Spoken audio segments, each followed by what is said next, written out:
నమస్కారం. ప్రస్తుతం మనతో పాటు ప్రముఖ ఆధ్యాత్మికవేత్త, ప్రముఖ జ్యోతిష్య వాస్తు పండితులు ఉమామహేశ్వరరావు గారు ఉన్నారు. వారితో మాట్లాడిద్దాం. నమస్కారం గురుగారు. ఆయుష్మాన్ భవ. గురుగారు, జూన్ నెలలో వృశ్చిక రాశి వారికి ఎలా ఉండబోతుందో తెలియచేయండి. జూన్ నెలలో వృశ్చిక రాశి అనగానే తేలు లక్షణం ఏంటి? ఇలా పరుగుడు ఎక్కువసేపు అలాంటి అక్కడ ఏమి ఉండదు. కర్మకాలు ఎవడ కాలైనా ఉంటే దాని మీద కాటు పడుతుంది. వీడికి విషయం ఎక్కువ. అయితే వృశ్చిక రాశి మేష వృశ్చికాయోరు భౌమః. మేషరాశికి వృశ్చిక రాశికి ఆధిపత్యాన్ని వహించిన వాడు ధరణీపుత్రుడు కుజుడు, అంగారకుడు. అయితే ఈ యొక్క వృశ్చిక రాశికి ప్రస్తుత కాలంలో అర్ధాష్టమ శని నడుస్తుంది. అర్ధాష్టమ శని అంటే ఏంటి అర్థం? సగకాలంగా వచ్చింది. అష్టమం అంటే 8, 4వ భాగంలో ఉంది. కాబట్టి ఇది అత్యధికమైన కష్ట నష్టములు తీసుకొస్తుంది. ఈ వృశ్చిక రాశి వారికి అనుకోకుండా కోపతాపాలు పెరిగిపోతుంటాయి. కోపతాపాలు పెరిగిపోయి ఏం మాట్లాడుతున్నారో, ఎంతవరకు మాట్లాడుతున్నామో తెలియదు. 100 రూపాయలు ఖర్చు పెట్టవలసిన చోట గొప్పకు వెళ్ళి ఈ జేబులో 100 రూపాయలు లేవు, గొప్పకు వెళ్ళి అప్పు చేసి 1000 రూపాయలు ఖర్చు పెడతారు. నోటిని అదుపులో పెట్టుకోకుండా, వాక్కుని అదుపులో పెట్టుకోకుండా ఇష్టం వచ్చినట్లుగా మాట్లాడి ఎదుటి వారి దగ్గర చులకనైపోతారు. ఉద్యోగ రంగములు చేసేవారు కూడా తన యొక్క పై అధికారిని కూడా మాట్లాడే విధానం సరిలేకపోతే ఆయనకు కూడా కోపాన్ని తెప్పించి కొన్ని కష్టాలని తెచ్చుకుంటున్నారు. భార్యాభర్తల మధ్యన వివాదాస్పదమైన పరిస్థితులు ఏర్పడిపోతాయి. అంటే భర్త తరపు బంధువులు భార్య తరపు, భార్య తరపు బంధువులు భర్త తరపు, దీనివల్ల అనేక రకాల ఇబ్బందులకు గురైపోతూ ఉంటారు. ఇటువంటి పరిస్థితుల్లోనే ఉన్నారు. అయితే ఈ వృశ్చిక రాశిలోని అన్ని రకాల కష్టాలుగా ఉన్న పరిస్థితులు ఉన్నా శుభయోగమైన పరిస్థితులు మాత్రం ఒక్కలే పొందుతున్నారు. ఎవరు వాళ్ళు? విద్యార్థులు. ఎన్ని సమస్యలు ఉన్నా వీళ్ళకే, ఎన్ని రకాల కష్టాలు చూస్తున్నా ఏం పట్టించుకోరు. మనకెందుకు లేదు, వాళ్ళు ఏదో పడతారు అని విద్య మీద, చదువు మీద ధ్యాస పెడుతున్నారు వీళ్ళు. ధ్యాస పెట్టినందువల్ల ఎప్పుడైతే ఏ ఒక్క వృత్తి అయినా కూడా, ఏ ఒక్క పని అయినా కూడా దృష్టి పెట్టి చేస్తే అది శుభ ఫలితమే వస్తుంది. ఎప్పుడైతే కష్టపడి చదువుతున్నారో వీళ్ళందరూ కూడా శుభయోగమైన ఫలితాలు పొందుతున్నారు, అర్హతను సంపాదించుకుంటున్నారు. ఈ విద్యార్థి రంగం వారు ఒకదే బాగుంది. ఇక ఉన్నవారి విధానాల్లో చూస్తే ఒక మాటలతో అష్ట కష్టాలు పడుతున్నారని చెప్పి అర్ధాష్టమ శని ఇచ్చే ఫలితములు, యోగదాయకమైన ఫలితములు లేవు. ఈ యొక్క వృశ్చిక రాశి మీద 4 గ్రహముల దృష్టి ఉంది. ఆ 4 గ్రహముల మీద కేతు దృష్టి ఉంది. కేతు దృష్టి ఎప్పుడైతే పడి ఉందో ఆ 4 గ్రహముల యొక్క విజ్ఞత పోయింది. విజ్ఞత పోయిన వారి దృష్టి, గ్రహముల దృష్టి ఈ వృశ్చిక రాశి మీద పడుతుంది.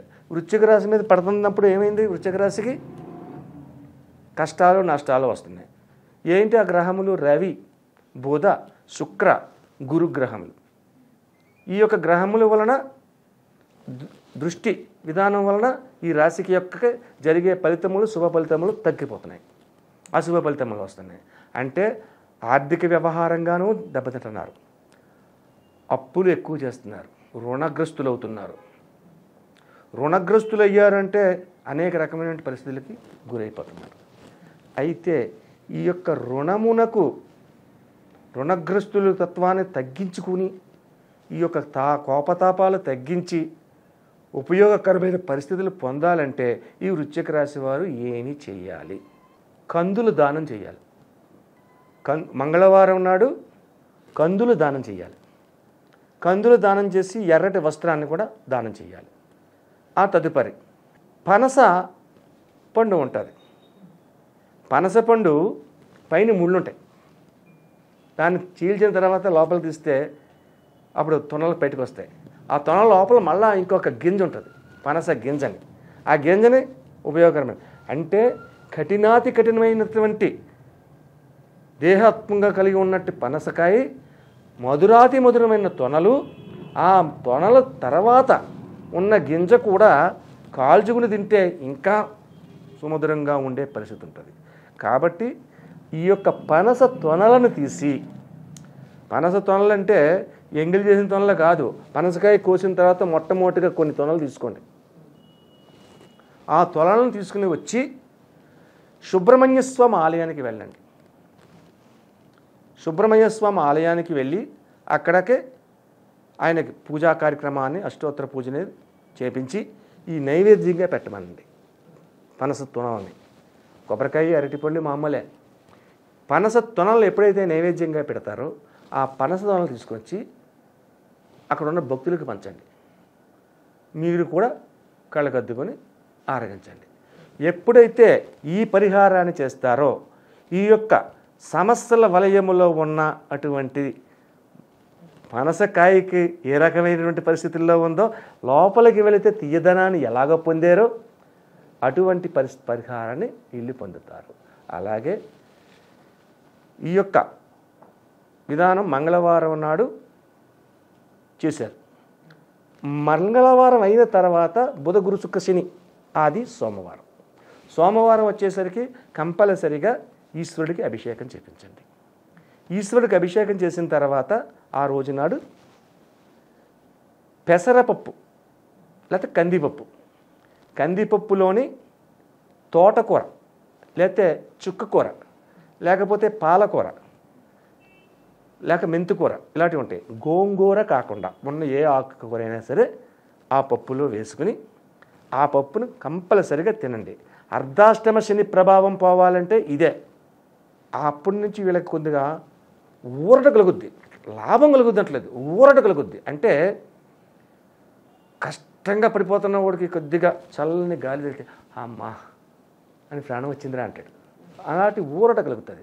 తదుపరి నెలలో గ్రహ సంచారములు మారతాయి. అప్పుడు వృశ్చిక రాశి వారికి యోగదాయకమైన పరిస్థితి వస్తుంది. అయితే అర్ధాష్టమ శని రేపు వచ్చే నెలకి వెళ్ళిపోద్దండి, వెళ్దాం. 3 నెలలు ఉంది. అంతవరకు కూడా కొద్దిగా ఇబ్బందికరమైన పరిస్థితులు పొందుతున్నారు.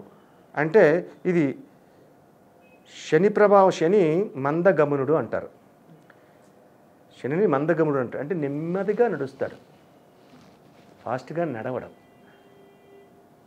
ప్రతి రాశి చక్రంలోని ఒక చక్రం నుంచి ఒక ఇంటిలోంచి ఇంకో ఇల్లు మారాలంటే 2.5 సంవత్సరాలు పడుతుంది శనికి. ఏ గ్రహానికి పడదు. కాబట్టి ఈ యొక్క అర్ధాష్టమ శని ప్రభావం నుంచి బయటపడాలంటే వృశ్చిక రాశి వారికి ఈ పరిహారాన్ని చేసుకుని శివనామస్మరణాన్ని చేసుకోండి. శివనామస్మరణంతో పాటు మహామృత్యుంజయ మంత్రాన్ని జపించండి, లేకపోతే వినండి. మహామృత్యుంజయ మంత్రాన్ని, అది దాని వలన అనేకమైనటువంటి అశుభాలు తొలగి శుభతత్వాన్ని పొందుతారు.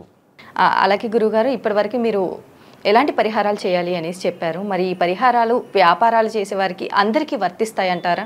వృశ్చిక రాశిలో ఉన్న వారి వ్యాపారస్తులైనా, వ్యవహారస్తులైనా, ఉద్యోగస్తులైనా, చదువుకునే వారి పిల్లలైనా ఇటువంటి వారందరికీ వర్తింపచేసేది ఇది. వృశ్చిక రాశికి సంబంధించిన రెమెడీ ఇది. వేరే వారికి కాదు, వేరే గ్రహము రాశి వారికి కాదు. అంటే ఏ రంగాల వారైనా చేసుకోవచ్చు ఈ పరిహారం. చేయాలి. అంటే విద్యార్థులు ఉంటారు, విద్యార్థులు కూడా చేసుకోవచ్చు. మంచిది, ఇంకా ప్రాముఖ్యత చెందుతారు. దైవ నామస్మరణ చేస్తే నష్టపోయేది లేదు. ఎవరైనా సరే కష్టపడేది లేదు, నష్టపడేది లేదు. దైవనామస్మరణ ఎవరైనా చేయొచ్చు. అలాగే ప్రతి దానికి ఒక్కొక్క విధానంగా చేసుకుంటూ రావాలి. ఒక్కొక్క ఏదో రాశిలోని నల్ల బెల్లం నైవేద్యం పెట్టండి అన్నాను గతంలో. ఇప్పుడు ఇక్కడ పనసతోనలో నైవేద్యం పెట్టమన్నాడు. ఇది ఎక్కడ పిచ్చోడు రా బాబు, పనసతోనలో పెట్టమంటున్నాడు. ఎవరు పెడుతున్నారు పనసతోనలో నైవేద్యం? మేము ఎక్కడే వినలేదంటారు. కాదు, ఉంది. పనసతోనలో నైవేద్యం శ్రీకృష్ణ పరమాత్ముడుకు రాయబారానికి వచ్చి ఎదురుని ఇంట ఉంటే భక్తిలోని నామస్మరణ చేస్తూ అరటిపండు తొక్క ఒలిచేసి ఆ పండు పక్కన పడేసి తొక్క చేతికిచ్చాడు. శ్రీకృష్ణుడు అమలాదకరంగా తిన్నాడు. ఆడిచ్చిన తొక్కని తెలుసు, అయినా తిన్నాడు. ఎందువల్ల వచ్చింది? భక్తి శ్రద్ధలతో చేసాడు అతను. అది అరటిపండు ఇచ్చిన అనుకున్నాడు. శబరి ఎంగిలి చేసిన పొలం రాముడు పెట్టింది. భక్తి శ్రద్ధలతో, అంటే భక్తితో చేసే పని ఏది చేసినా మంచి ఫలితాన్నే ఇస్తుంది, చెడ్డ ఫలితాన్ని ఇవ్వదు. పనసతంలో నైవేద్యం పెట్టిన వాళ్ళకి ఏ రాశి ఎందుకు చెప్పలేదు? పనసతంలో చాలా విచిత్రంగా ఉన్నట్టుగా ఉంటుంది. ఈ యొక్క రెమెడీస్ చెయ్యండి, చేసినందువల్ల ఫలితం మీరే పొందుతారు. దాని విశ్లేషణ కూడా ఇచ్చాను. పనసతోన యొక్క నైవేద్యం యొక్క విశ్లేషణ ఏ విధంగా ఇచ్చాను. పైన ముళ్ళతోటి కింద లోపల పీచు రకరకాలుగా ఉండి ఆ మధ్యలో ఉండే తొన మధురాతి మధురం. జీవితం కూడా అంతటి మధురాతి మధురంగా మారాలి అంటే మనం చేయవలసిన పరిహారాలు ఇయ్యే. అలాగే గురువుగారు, వృశ్చిక రాశి వారికి జూన్ నెలలో ఎలా ఉండబోతుంది, అలాగే వీరు పాటించాల్సిన పరిహారాలు ఏంటి అనేసి చాలా చక్కగా వివరించారు. ధన్యవాదములు. ఆయుష్మాన్ భవ.